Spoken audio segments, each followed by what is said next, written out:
Ceci est le restaurant de ramen le plus au nord du Japon. Il se trouve littéralement sur la pointe extrême nord de Hokkaido et pour y arriver, j'ai traversé l'intégralité du pays depuis l'île de Kyushu. Il y a 3 semaines, je suis parti du cap Sata, le point le plus au sud du Japon, et j'ai remonté progressivement le pays pour découvrir un maximum de ramen. Dans cette vidéo, on va d'abord découvrir les ramen de Asahikawa au centre de Hokkaido, puis on va remonter tout au nord pour le point final de cette série. J'espère que ces vidéos vous auront plu et pour la dernière fois, je lance le générique des ramen du Japon.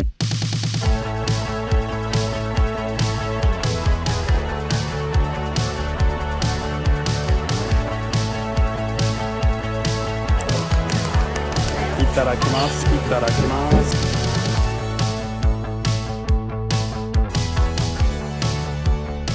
Mesdames et messieurs, bon matin, bonjour à tous. Je me trouve maintenant à Asahikawa, en plein cœur de Hokkaido. Là, on est vraiment perdu dans la campagne, en plein centre de l'île. Et je vous avoue que ça commence à sentir la faim. On arrive presque tout au nord du Japon. Et aujourd'hui, je vais goûter mes avant-dernières ramen. Ce sont les ramen de Asahikawa, qui sont connus pour leur bouillon shoyu, donc à la sauce soja. Il me semble même que ces ramen sont en fait un mélange shoyu et miso, les ramen miso étant la spécialité de Hokkaido. Écoutez, sans plus tarder, on va aller goûter ça et on va voir ce que ça vaut. Il est même pas 10h, 9h50. Le restaurant ouvre dans 10 minutes et je vais aller manger un bol de ramen. Plus ça va dans ce voyage, plus je me lève tôt et plus je commence tôt la journée. C'est pour essayer d'éviter un petit peu la foule. Et là, ça a l'air de marcher parce qu'il n'y a personne pour une fois. Je pense que je vais être le premier client.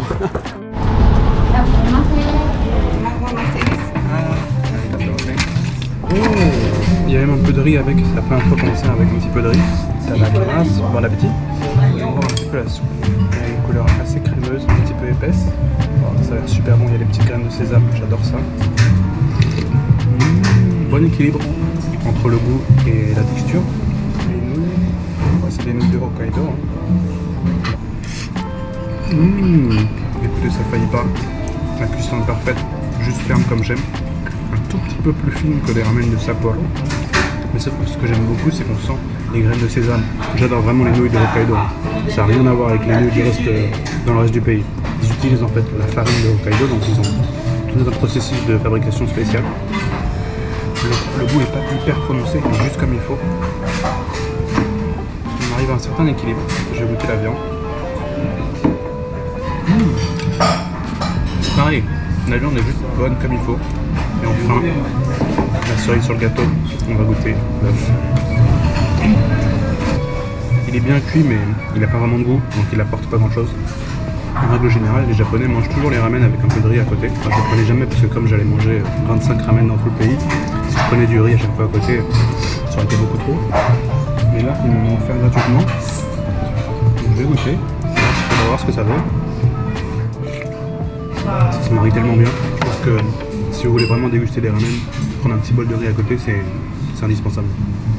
Ils sont vraiment généreux sur la viande. J'ai pas pris de supplément ni rien. Il y avait 3 beaux morceaux. Ça fait plaisir.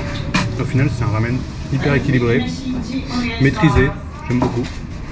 C'est pas un ramen qui va se démarquer des autres, mais c'est un qui monte en haut du classement.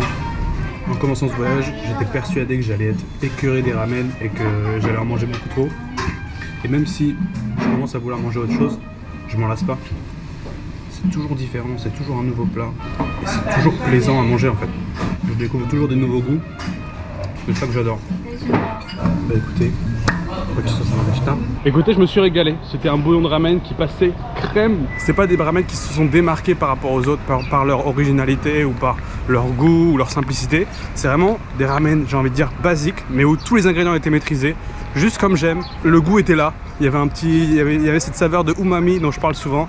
Pour moi, c'est un bon 7-8 sur 10, solide. Après ça, j'ai repris le train pour la dernière fois jusqu'à Wakkanai, la ville tout au nord de l'île. Mais il reste un problème, c'est que le cap Soya se trouve encore à 30 km d'ici. Bienvenue à Wakkanai, la dernière ville tout au nord du Japon. C'est le bout du monde ici. On arrive vraiment au bout du bout du bout. Je me trouve actuellement sur le port. Vous pouvez voir, il y a des bateaux, la mer derrière moi. Et je ne suis plus qu'à 30 km du point le plus au nord du Japon qui s'appelle le cap Soya. Je ne sais pas si vous m'entendez bien, il y a énormément de vent ici. Et pour y arriver, j'avais 2 options. La première option, c'était de prendre un bus qui allait prendre à peu près 1 heure. Et l'aller-retour, ça aurait été presque 3000 yens, donc c'est quand même extrêmement cher. Ou sinon, la deuxième option qui coûtait exactement le même prix, c'était de louer un vélo électrique. Alors, J'ai loué mon vélo et là j'ai à peu près 1h30 de vélo pour arriver jusqu'au point le plus au nord du Japon.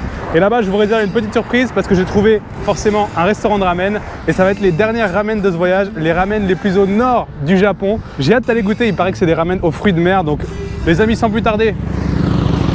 Il y a des motos, il y a vraiment beaucoup de voyageurs qui viennent rejoindre le point le plus au nord du Japon, le Cap Soya. Écoutez, sans plus tarder, je vais enfourcher mon bolide et on va partir pour 1h30 de vélo direction le nord du Japon. Je commence à sortir de la ville et là, je vois la direction où je me dirige. Regardez. Je vais tout là-bas. Je sais même pas si vous allez voir. Je vais faire toute la côte là pendant 30 km jusqu'au nord. Souhaitez-moi bonne chance. C'est parti. Que 27 km. À partir de maintenant, les panneaux sont aussi écrits en russe. C'est pour vous dire à quel point on est au nord. Première pause. Je me suis posé là avec le vélo. Je vois pas beaucoup de vélos, j'ai vu un ou deux vélos, mais beaucoup de motos. Première pause, j'ai fait à peu près la moitié, je pense 15 km. Waouh, j'avais oublié que c'était du sport le vélo. Hein. La dernière fois que j'ai fait un voyage à vélo, ça remonte à plus de 2 ans maintenant. J'avais oublié à quel point c'est génial de se balader à vélo. On peut vraiment admirer les paysages, prendre son temps. Mon prochain objectif, ça va être de trouver quelque chose à boire parce que j'ai rien sur moi. On est au Japon, normalement je devrais trouver un distributeur d'ici peu. Je suis pas sûr, mais j'ai l'impression que c'est un renard là-bas. Dites-moi ce que vous en pensez. Oui, c'est un renard. Ah, il a disparu. Littéralement 5 minutes plus tard, qu'est-ce que je trouve? On a beau être à la pointe la plus nord du Japon, il y a quand même des distributeurs. Bienvenue au Japon. Et en plus, ils ont ma boisson préférée, l'eau à la pêche.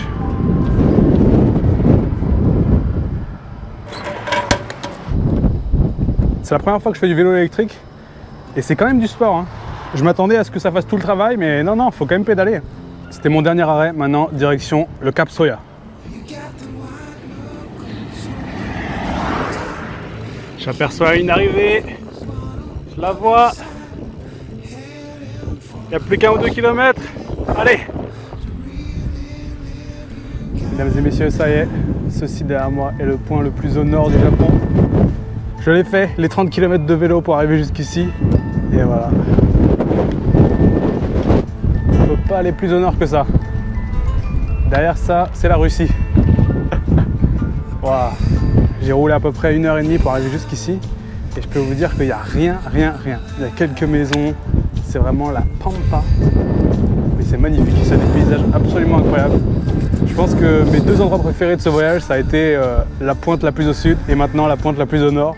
C'est les 2 endroits où j'ai vu des paysages les plus époustouflants. Et waouh, c'est magnifique. Ok, je vais essayer de demander à ce papy s'il peut me prendre en photo. Ah non, sumimasen.